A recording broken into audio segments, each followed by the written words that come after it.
The studio lights burned hotter than usual on the night Senator John Neely Kennedy stepped onto the stage of Jimmy Kimmel Live, and from the moment he settled into his chair, an almost electric unease rippled across the audience, setting the tone for an encounter that would soon explode into one of the most talked-about walkouts in late-night history. What began as playful banter between the Louisiana senator, known for his down-home sayings and soft-spoken Southern meet-up, and Jimmy Kimmel, whose humor often tiptoes between charm and provocation, quickly morphed into a tense emotional showdown that pushed both men into unfamiliar territory. As Kimmel's early jokes about Kennedy's public statements were met with patient smiles, but those smiles faded when Kimmel, growing bolder, leaned into more personal and politically charged questions, chiseling away at the veneer of entertainment and cutting into the deeper, more painful realities of national division. And though the audience laughed at first,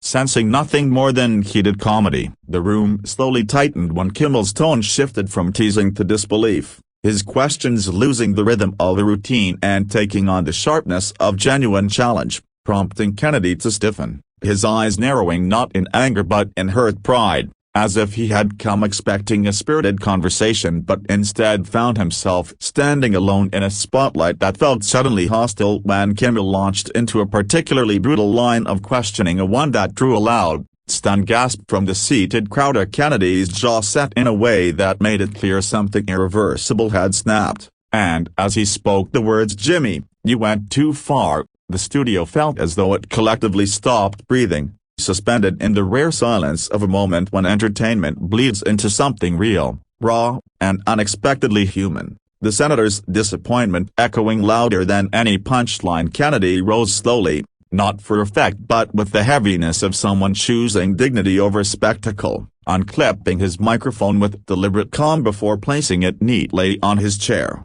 his voice steady yet thick with indignation as he reminded Kimmel that he had come in good faith, that he had agreed to enter the arena of late-night humor knowing he might be teased, questioned, even ribbed, but not demeaned, a distinction he felt had been crossed like a fragile boundary pushed too hard as he walked off stage. Audience members shifted uncomfortably, unsure whether to clap, protest, or simply watch history unfold, while Kimmel, his expression flickering between regret and defensiveness, called after him not as a showman scrambling to save a segment but as a man realizing he might have wounded someone more deeply than intended. Yet Kennedy did not turn back, disappearing behind the curtain as the screen abruptly cut to commercial, leaving millions of viewers blinking at the television, replaying the moment, arguing over it, trying to decipher exactly who had stepped out of line. In the hours that followed, social media surged into a frenzy,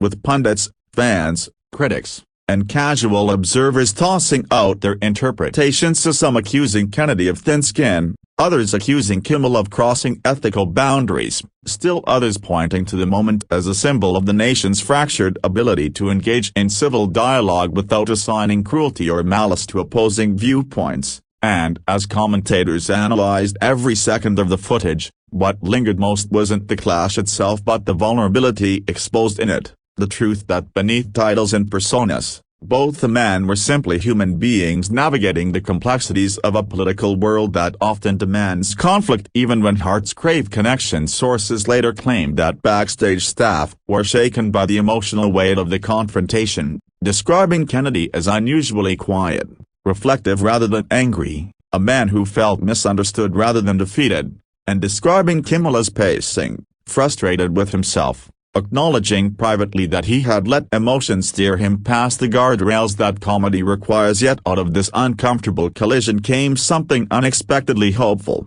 as Kennedy later spoke about the exchange not with bitterness but with a kind of weary optimism, emphasizing that disagreements, even painful as they can, become turning points if they teach us how to listen better, how to speak with more intention, how to recognize the humanity in those whose views differ from our own. And Kimmel, too, addressed the incident in a monologue days later, not with jokes or deflection but with an honest reflection about passion and responsibility, admitting that the desire to hold powerful people accountable must never overshadow the commitment to treat them with respect. And so, What could have remained the viral moment of televised drama instead evolved into a surprisingly meaningful cultural conversation, one reminding viewers that the true courage lies not in winning arguments but in acknowledging our missteps, extending grace, learning to rebuild bridges where they have been burned, and understanding that even the most heated confrontations can plant the seeds of empathy,